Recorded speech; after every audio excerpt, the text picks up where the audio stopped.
What is going on, guys, and welcome to another video by Mr. Kai. Now, if you haven't seen my community post from earlier this week, I am now officially on summer vacation, which means I am going to have more time to post videos. And I wanted to do something this summer on my channel that I think would be really fun and something I haven't tried yet. So for the next 9 weeks, I'm going to be doing podcasts about summer horror movies.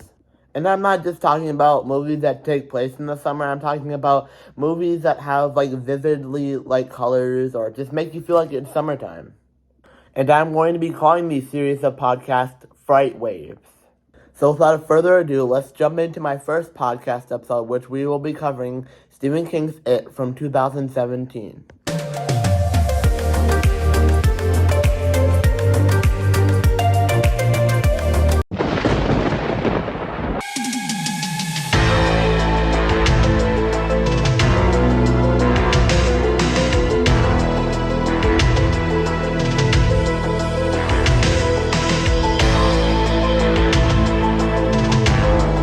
Now, It is based on a novel by Stephen King. Now, if you don't know who Stephen King is, he's one of those famous horror authors out there. He doesn't do only horror. He does other psychological or just maybe growing up kind of things. Most likely, you've probably seen one of his movies. Now, Stephen King's It was published on September 15th, 1986. But it took Stephen King 4 years to write this novel. And I can definitely see why. Because it is Stephen King's second longest novel, with it roughing around 1,156 pages. Stephen King's longest novel is The Stand. But in the novel, Stephen King goes into such depth into the story and goes into more depth on Pennywise that the movies can't really do. There's also a very controversial scene in the book that they cannot put in the movie. But let's get started and push play on It. When the movie starts, you get this very, very bone-chilling intro that just gives you the feels of the movie. And it's these little kids singing in a high-pitched voice, and it's pretty creepy. But with that bone-chilling intro out of the way, we meet our first two characters. And that is brothers Bill and Georgie. Bill's obviously very sick, under the weather. He comments on him vomiting through his nose. But him being sick doesn't stop him from bonding with his little brother Georgie. And that is making Georgie a little paper boat to play around with in the rain. If you have seen the 1990 miniseries and if you have read the book, this just makes it even more sad because it feels like they have a perfectly great relationship. But before Bill can finish Georgie's boat, he needs Georgie to grab something from the cellar. And the cellar is something definitely Georgie is afraid of. Georgie carefully goes down to the cellar, grabs the thing he needs, and then runs back up. When Bill finishes the boat, Georgie sets out to play with it in the rain. The two brothers are played by Jane Marshall and Jackson Robert Scott. And I can feel like these two connected instantly because they're really good with the characters. As unsuspected victim Georgie runs down the road with his paper boat, he runs into a big problem. Literally. As Georgie gets knocked down by something blocking the road, his boat flows away. And even though Georgie tries his best to run and catch up to the boat, he doesn't make it in time, as the boat floats into the sewer. Georgie is very upset because he knows his brother Bill will not be happy. Out of nowhere, a scary figure pops his head from the bottom of the sewer. He introduces himself to be Pennywise, the dancing clown. He tries to lure Georgie down to the sewer, saying that there's popcorn and the circus is down there. Georgie is about to leave when he realizes Pennywise has his boat. Pennywise makes a seemingly innocent offer and tells Georgie to take his boat back. As Georgie reaches for his boat, Pennywise bites his arm off. As struggling Georgie tries to get away, Pennywise pulls him down to the sewer. Before I continue with the movie, I just want to say, the environment that Bill Skarsgård was giving Pennywise in the scene was just creepy and I loved all of it. They made the lighting where his face was only shown and part of his hair, but it was creepy. And that eerie background music was just not helping. So yes, I feel like they portrayed this scene very, very good. And also the drilling that you see in this movie, it's pretty real. Because of the fake teeth that Bill Skarsgård had to wear, it made him drool all the time, and they kept it in.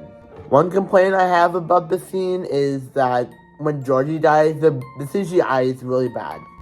After the title card, we get to meet our second member of the Losers Club, Mike. Now Mike is with his grandpa and what looks like his grandpa's workers or some friends or something. And we see Mike has some sort of like gun toward Sheep's head, but is unwilling to pull the trigger. Mike's grandpa gets upset about this and tells him that there's only two places in the world, and you can be with the sheep or you can be with us.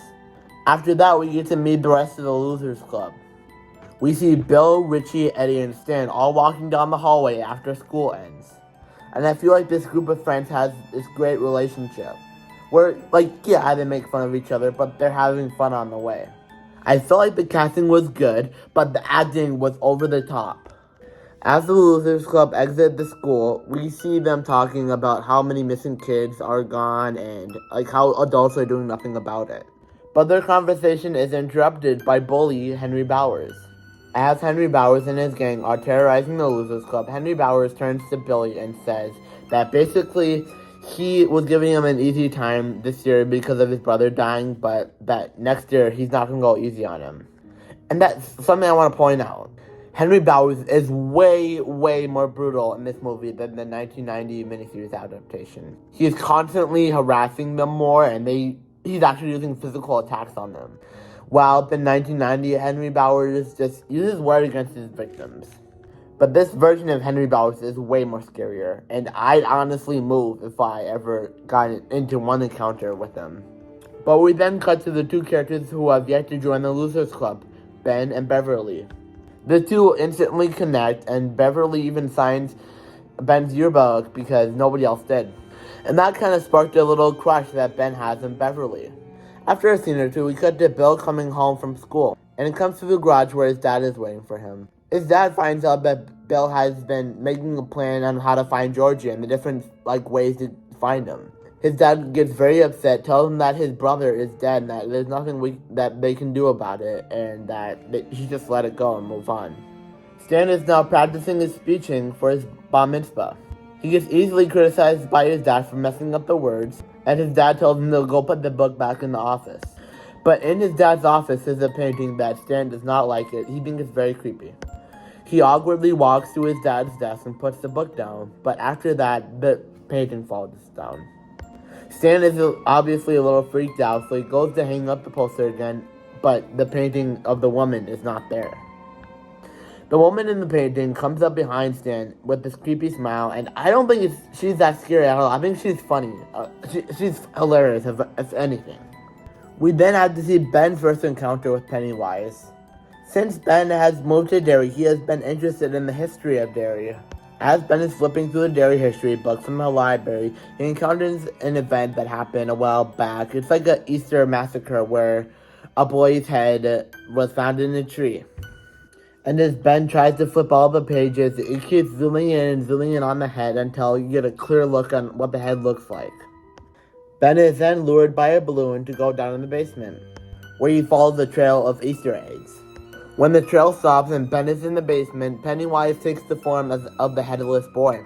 Ben is about to meet his demise when a librarian finds him downstairs, which makes Pennywise go away.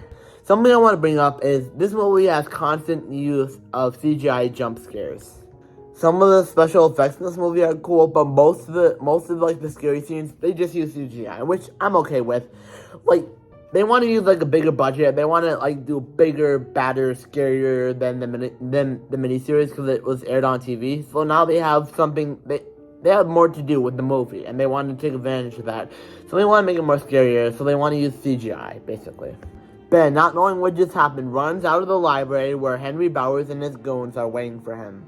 As Henry Bowers begins to carve his name on him, Ben cries for help and eventually gets away.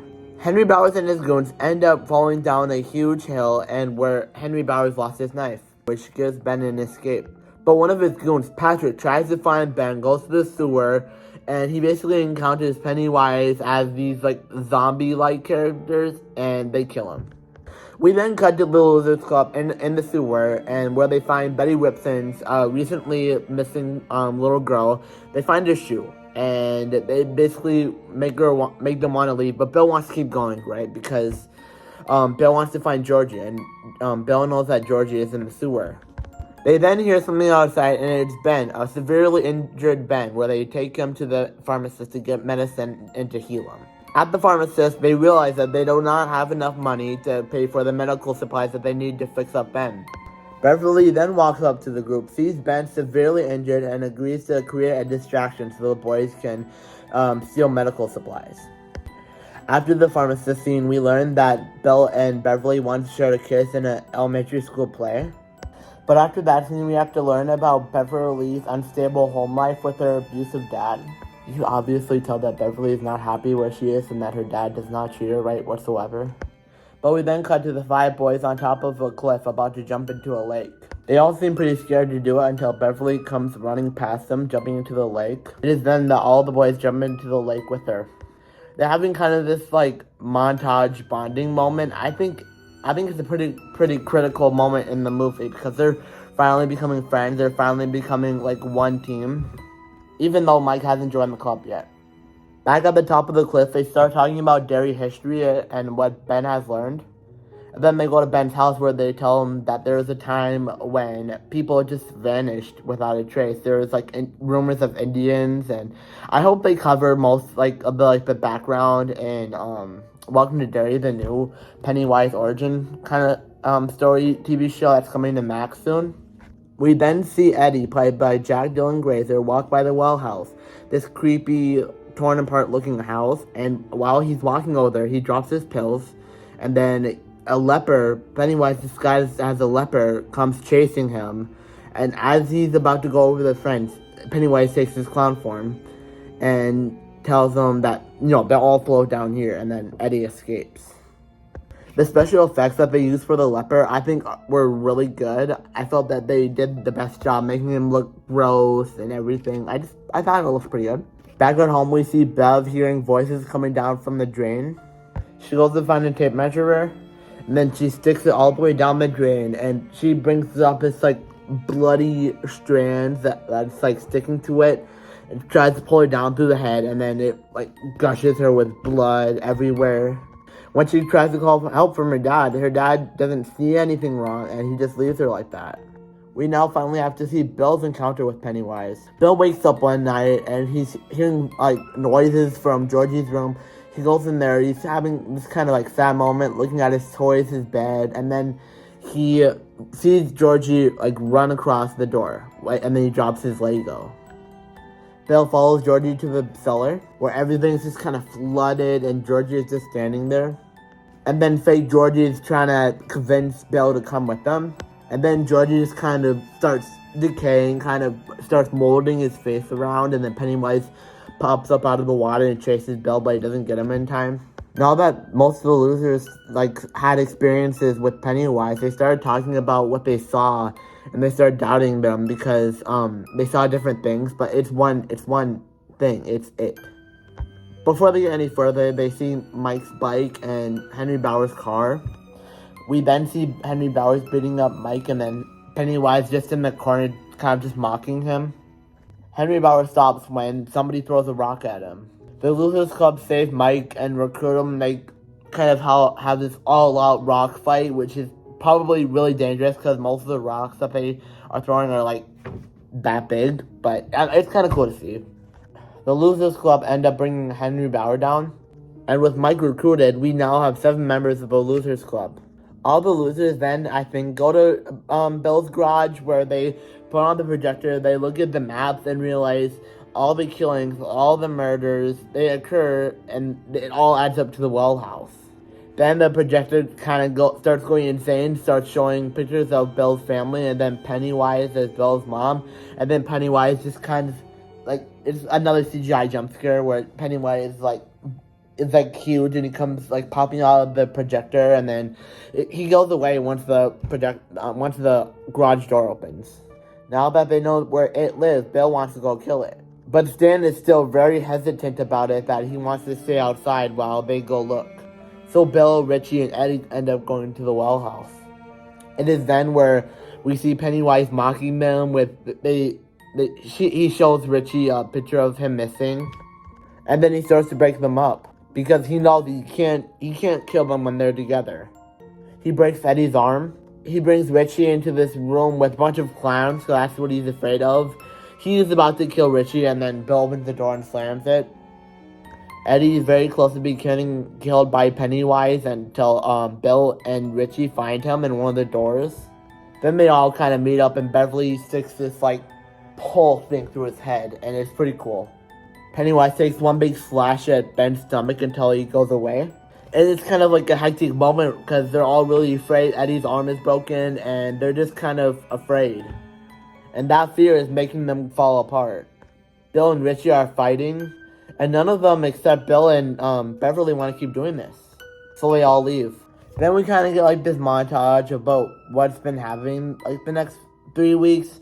Like Stan getting his bar mitzvah and Mike finally getting the courage to kill a sheep. The montage stops when Henry Bauer's dad humiliates him in front of all his friends. As Henry Bauer is walking home, he finds his balloon attached to his mailbox.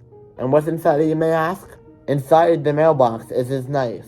And then there's people on the TV screen telling Henry Bauer to kill his dad, and then he does. Beverly's about to leave one day. Her dad's waiting for her, and she tells her that he's been hearing rumblings going around about her hanging out with a bunch of boys, which I guess is wrong. And then he keeps asking her if he's his little girl.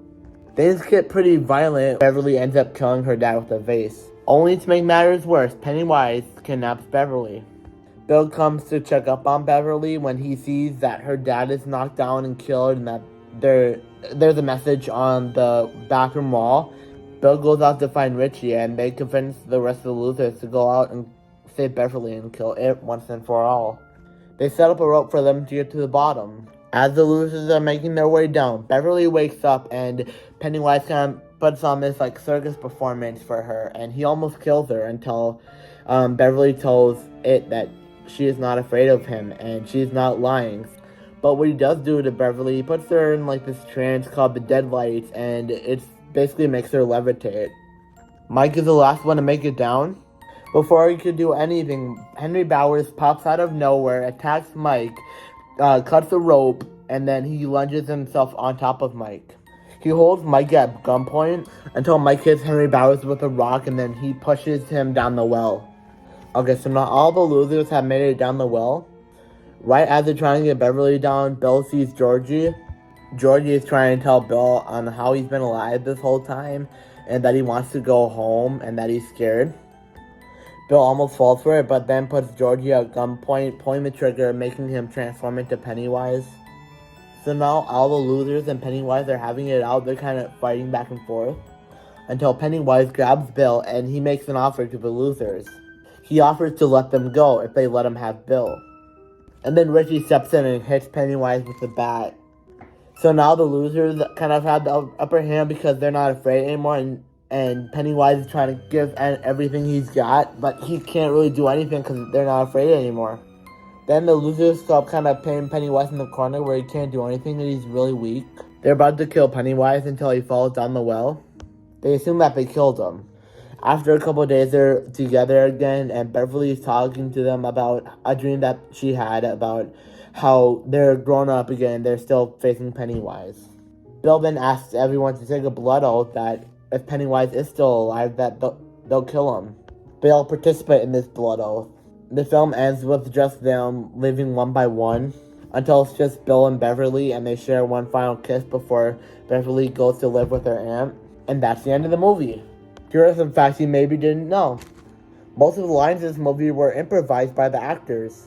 They never rehearsed any of the scenes where Pennywise is terrorizing the Losers Club. It was all just in one take, and the Losers Club, the actors' reactions were real. Bill Skarsgård did have a lot of nightmares playing into this role. The novel was inspired by the Three Billy Goat Gruff. And finally, the most funniest one in my opinion, Pennywise's enemy in the novel is a turtle. I haven't read the novel yet, but I really want to. Anyway, you guys, I want to say thank you for checking out this video. It means a lot to me when I start something new and you guys check it out. So please check it out. Check out my new podcast every week for like the next 8 weeks. I'll really appreciate you guys, and please subscribe. Okay, bye.